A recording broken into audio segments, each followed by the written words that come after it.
Viernes, 10 de mayo de 2024. Materia civil. Tesis jurisprudenciales y aisladas. 1 de 4. Registro digital, 202-8719. Tipo, aislada. Adjudicación de inmuebles pertenecientes a la masa hereditaria en el juicio sucesorio intestamentario tramitado en sede judicial. Debe otorgarse mediante escritura pública cuando su importe exceda de 10.000 veces el valor diario de la unidad de medida y actualización, UMA, para cumplir con las formalidades que para su venta exige el artículo 853 del Código de Procedimientos Civiles para el Estado de Baja California. Hechos, en el juicio de amparo indirecto se reclamó la resolución del recurso de revocación previsto en el artículo 671 del Código de Procedimientos Civiles para el Estado de Baja California, mediante la cual se negó la inscripción en el registro público de la propiedad y de comercio de la sentencia de adjudicación dictada en un juicio sucesorio intestamentario. El juez de distrito declaró infundados los conceptos de violación, aduciendo que la responsable estuvo en lo correcto al determinar que para formalizar la adjudicación del inmueble se requería que constara en escritura pública, por lo que se interpuso recurso de revisión. Criterio jurídico. Este tribunal colegiado de circuito determina que la adjudicación de inmuebles pertenecientes a la masa hereditaria en el juicio sucesorio intestamentario tramitado en sede judicial, debe otorgarse mediante escritura pública cuando su importe exceda de 10.000 veces el valor diario de la unidad de medida y actualización, UMA, para cumplir con las formalidades que para su venta exige el artículo 853 del Código de Procedimientos Civiles para el Estado de Baja California.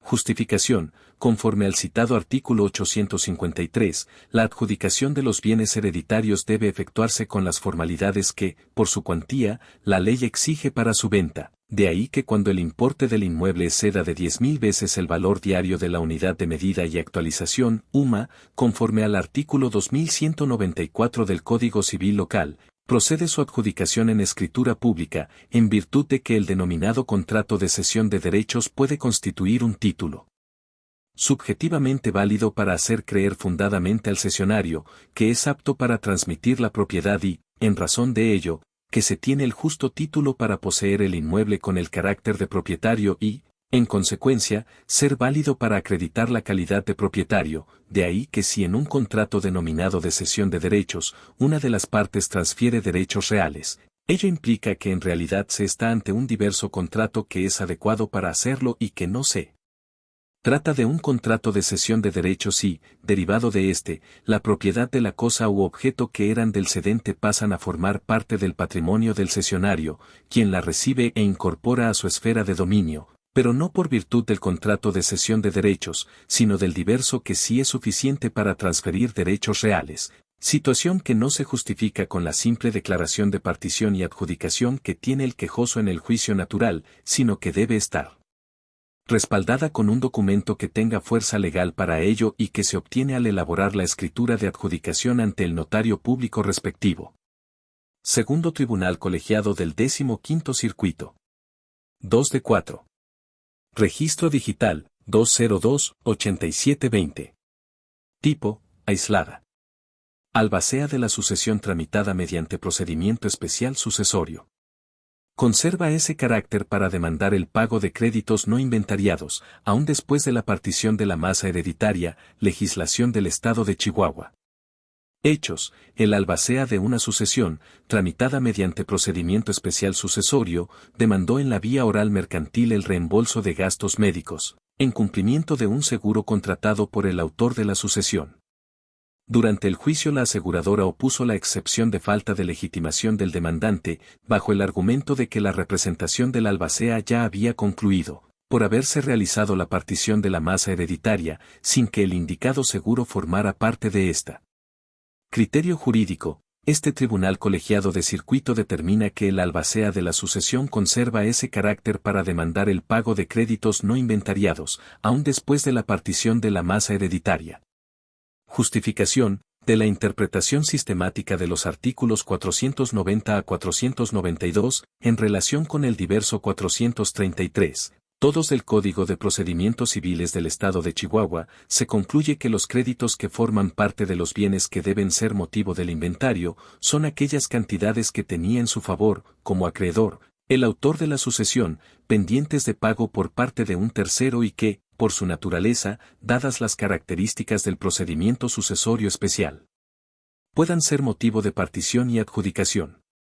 Así, en el supuesto de que hubiera derechos a favor del autor de la sucesión, pero que dependieran de la existencia de una sentencia condenatoria en donde se declarara su existencia, el albacea, aún después de la partición, conserva ese carácter para iniciar el juicio correspondiente y, en su caso, bajo la figura de la división suplementaria, una vez obtenida la suma respectiva, de ser favorable la sentencia, proceder de manera incidental a la realización de la partición correspondiente. Primer Tribunal Colegiado en Materia Civil y de Trabajo del 17º Circuito. 3 de 4. Registro Digital, 202-8728. Tipo, jurisprudencia. Cesión de derechos litigiosos en ejecución de sentencia. Para impugnar en amparo indirecto la decisión que la aprueba, es necesario esperar al dictado de la última resolución en el procedimiento de ejecución. Hechos. Los órganos jurisdiccionales contendientes sustentaron criterios contradictorios al analizar si procede el juicio de amparo indirecto en contra de la decisión que aprueba una cesión de derechos litigiosos en ejecución de sentencia, mientras que uno estimó que es improcedente porque no se afectan derechos sustantivos y, por tanto, es necesario esperar hasta la última resolución en el procedimiento de ejecución para promoverlo. El otro sostuvo que si se afectan esos derechos, lo que hace procedente el juicio. Criterio jurídico. La primera sala de la Suprema Corte de Justicia de la Nación determina que la decisión que aprueba una cesión de derechos litigiosos en la etapa de ejecución de una sentencia no tiene carácter autónomo ni constituye un acto de imposible reparación, por lo que el ejecutado debe esperar al dictado de la última resolución en el procedimiento de ejecución para impugnarla en amparo indirecto. Justificación. El artículo 107, fracción 4, segundo párrafo, de la Ley de Amparo señala, como regla general, que en los actos de ejecución de sentencias procede el juicio de amparo indirecto únicamente contra la última resolución del procedimiento, a fin de impedir que el juicio sea utilizado para retardar o entorpecer la ejecución de una sentencia definitiva. No obstante, existen excepciones, pues el juicio de amparo también será procedente contra actuaciones intermedias en el procedimiento de ejecución que afecten de manera directa derechos sustantivos ajenos a la cosa juzgada en el juicio natural, sin que en estos casos se exima al quejoso de agotar los medios ordinarios procedentes, pues la irreparabilidad no es una excepción al principio de definitividad. La cesión de derechos es un acto jurídico mediante el cual el acreedor, cedente, transfiere a otra persona, cesionario, los derechos, créditos y obligaciones que tiene contra su deudor. Esta transmisión no altera el objeto de lo sentenciado, sino que solo sustituye al acreedor original por el cesionario, manteniendo la misma relación de derecho, por lo que dicho acto está relacionado con la ejecución de la sentencia y no tiene un carácter autónomo. Además, los actos relacionados con esta cesión no cumplen con el criterio de imposible reparación, y como la cesión se realiza para llevar a cabo actos tendientes a la ejecución de la sentencia, cualquier perjuicio derivado de esta cesión puede abordarse y corregirse dentro del mismo proceso de ejecución. Primera sala. 4 de 4. Registro Digital, 202-8748. Tipo, jurisprudencia. Recurso de queja en contra del desechamiento del incidente de daños y perjuicios por la suspensión concedida en un juicio de amparo directo. La declinación de competencia para tramitarlo como amparo indirecto, no lo deja sin materia, inaplicabilidad de la jurisprudencia 1A/J, 85/2012, décima. Hechos. Dos tribunales colegiados de circuito sustentaron criterios contradictorios al determinar la posibilidad de analizar, en un recurso de queja, el desechamiento de un incidente de daños y perjuicios causados durante la vigencia de la suspensión decretada en un amparo directo por una autoridad responsable, en su calidad de auxiliar, cuando el tribunal colegiado declara su incompetencia en favor de un juez de distrito por ser materia de amparo indirecto. Mientras que uno consideró que extendiendo la interpretación de la jurisprudencia 1A/J, 85/2012, décima, de rubro, queja prevista en el artículo 95, fracción 8, de la Ley de Amparo. Debe declararse sin materia cuando el amparo del que deriva dicho recurso se remite por incompetencia a un juzgado de distrito a partir de que el juez inicia su trámite, el recurso debe quedar sin materia, El otro resolvió que ello no es aplicable, pues el objeto del incidente es cuantificar los daños y perjuicios durante el tiempo que surtió efectos la suspensión decretada por la autoridad responsable, en su calidad de auxiliar, antes de declararse la incompetencia. Criterio jurídico. La primera sala de la Suprema Corte de Justicia de la Nación determina que no debe declararse sin materia el recurso de queja contra el desechamiento de un incidente de daños y perjuicios causados durante la vigencia de la suspensión decretada en un amparo directo por la autoridad responsable, cuando un tribunal colegiado de circuito declara su incompetencia en favor de un juez de distrito por considerar que es materia de amparo indirecto, pues su objeto no es revisar la suspensión de la autoridad responsable, sino la procedencia de los daños y perjuicios causados durante su vigencia antes de la redistribución de competencias.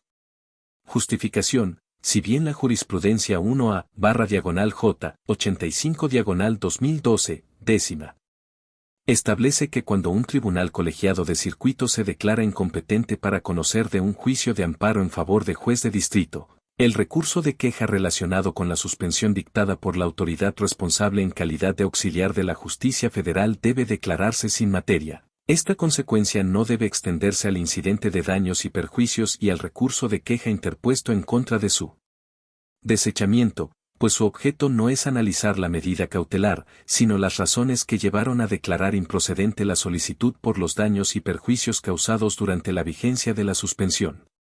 En este caso, independientemente de que la autoridad responsable haya perdido su condición de auxiliar o incluso haya revocado la garantía otorgada previamente, son circunstancias que no deben ser impedimento para reconocer la posibilidad de reparar los perjuicios sufridos. Quien de manera injusta se vio privado de ejercer un derecho que ya le ha sido reconocido mediante una sentencia definitiva, debe tener la oportunidad de restaurar sus derechos afectados. No obstante, la manera de tramitar y resolver el incidente de daños y perjuicios dependerá de las circunstancias que se presenten en el procedimiento.